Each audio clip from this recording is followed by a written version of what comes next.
Welcome to Digital Asset News. My name is Rob, and today I want to show you the best explanation I've ever heard as to what Bitcoin is, how it operates, and how it's going to perform in the future. And to do that, I'm going to need help from, this is Peter von Valkenburg, and he's a research director over at Coin Center. And Coin Center is based in Washington, D.C. It's the leading nonprofit research and advocacy center focused on the public policy issues facing crypto and decentralized computing. The mission is to defend the rights of individuals to build and use free and open crypto networks. They do this by producing and publishing policy research, educating policymakers, which they're going to show you how they do that, and the media about crypto, advocating for sound public policy, and by engaging in litigation to defend digital civil liberty. So if we take a look here, that right there is Peter on the right-hand side, and he's testifying before Congress. And I wanted to make mention that he is sitting right next to Dr. Robini, and you may know him as Dr. Doom, who this guy is pretty negative on crypto, specifically Bitcoin, digital assets, and just all around negative guy about everything that has to do with economies and digital assets and monetary policy and everything you can think of. This guy is right next to Peter. So I was very impressed with the way that Peter stated this explanation as to Bitcoin. And I'm going to show you this quick snippet. It's about 6 minutes long. And I encourage you to share this with your family and friends and the people who don't understand, like, what is Bitcoin? Is this a scam? Is this going to be around for quite some time? What really is it? What does it do? And it's perfectly laid out here by this gentleman here. So just take a listen, and I'll be back after the video. Chairman Crapo, Ranking Member Brown, members of the committee. Thank you for the opportunity to speak with you today. My name is Peter van Valkenburg, and I'm the Director of Research at Coin Center, an independent nonprofit focused on the public policy issues affecting cryptocurrency and public blockchain networks. What is Bitcoin?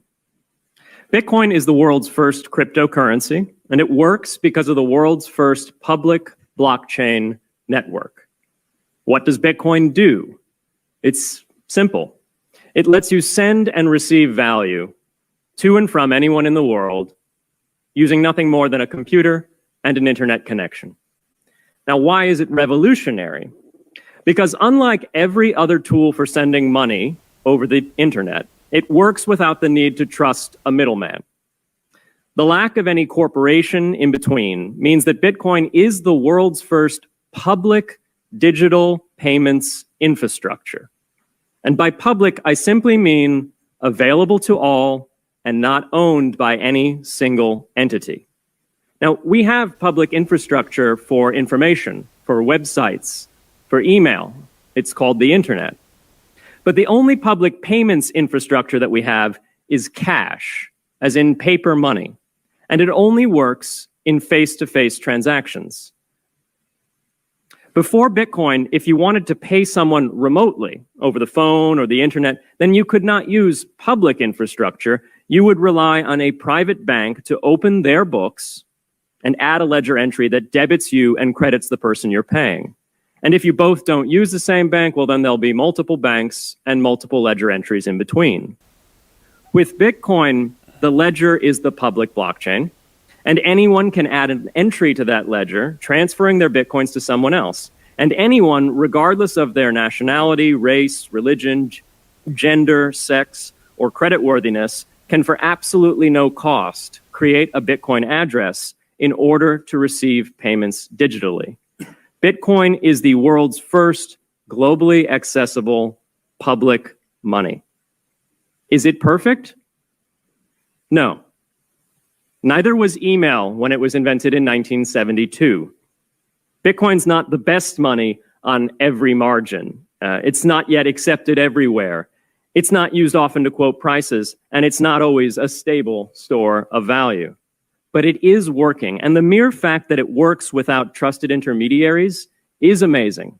It's a computer science breakthrough, and it will be as significant for freedom, prosperity, and human flourishing as the birth of the internet. And Bitcoin is just the beginning. If we can replace private payments infrastructure, then we can replace other private choke points to human interaction as well. Now, why should we want to build more public infrastructure? Why should we embrace blockchains over corporate intermediaries? Why should we tolerate their inefficiencies and work to make them better, why should we want the pioneers of this technology here in the United States and not fleeing overseas? A simple reason: because the corporate intermediaries providing today's critical but privately owned infrastructure are becoming fewer, larger, and more powerful, and their failures are increasingly grave.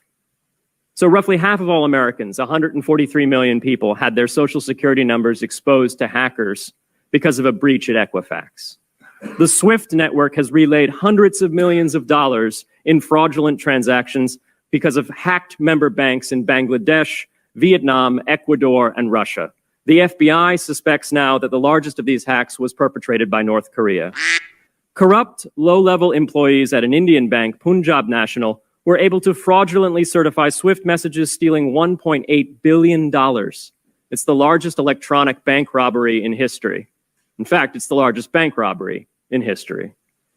In October 2016, an estimated 1.2 million internet-connected devices were hacked and turned into a botnet that for several hours made prominent websites unavailable across Europe and North America, including CNN and Fox News, the New York Times, and the Wall Street Journal. Increasingly, physical machines are being connected to the internet to augment their capabilities.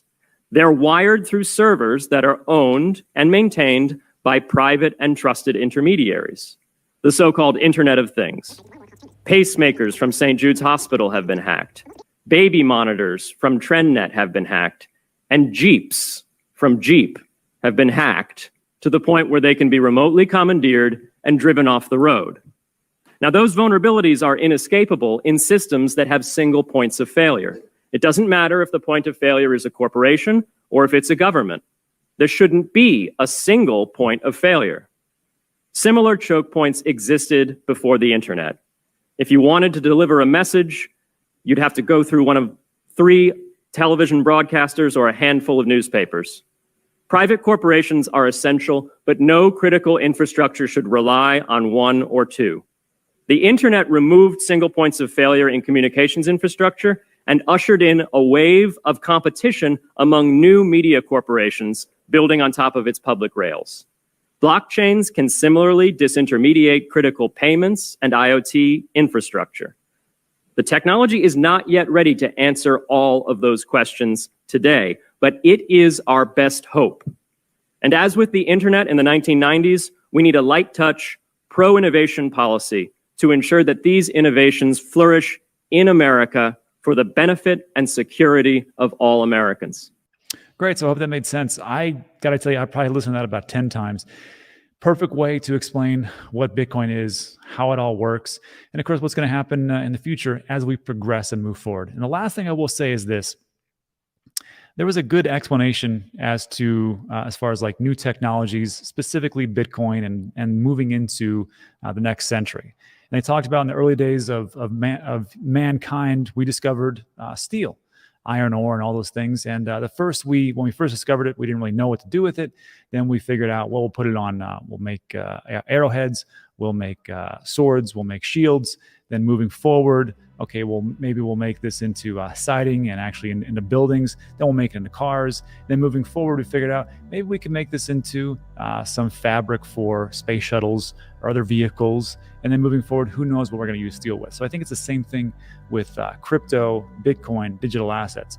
It's a great technology. We're trying to figure out exactly where everything fits in. And it's going to look a lot different from today than as we move forward into the next 10, 20, 50 years. So that's it for today. So if you liked today's video, give it a thumbs up. Also consider subscribing. A lot of things we talk about on this channel, mostly news that is time sensitive, and a couple of education pieces. And that's it. So thanks so much. I appreciate it. And I'll see you on the next one.